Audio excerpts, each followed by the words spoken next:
שימו לב, יש לנו פה 4 אסים, אוקיי? יש לנו פה אס עלה עם גב כחול, אס לב עם גב כחול, אס איתן עם גב כחול, ואס יהלום עם גב כחול. אני הולך להפוך את האס יהלום ואת האס יהלום בלבד. עכשיו אתם יכולים לראות שבתנועה כזאת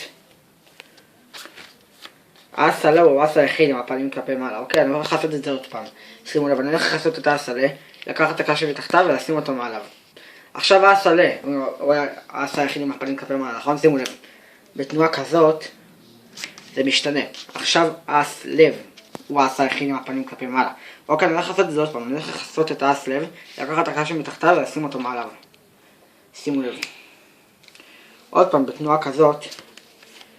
עכשיו האס איתן הוא האס היחיד עם הפנים כלפי מעלה. אוקיי, שימו לב, איזה אס נשאר לנו? עוד פעם אני הולך לעשות אותו, לקחת את הקש מתחתיו ולשים עליו. איזה אס נשאר לנו? אס יהלום. שימו לב, האס יהלום קופץ למעלה. עכשיו האס יהלום הוא האס היחיד עם הפנים כלפי מעלה. עכשיו בתנועה כזאת אתם יכולים לראות שכל האסים עם הפנים כלפי מעלה. עכשיו שימו לב, אתם זוכרים באיזה צבע היה הגב של הקלפים? איזה? כחול. כחול? כן. שימו לב,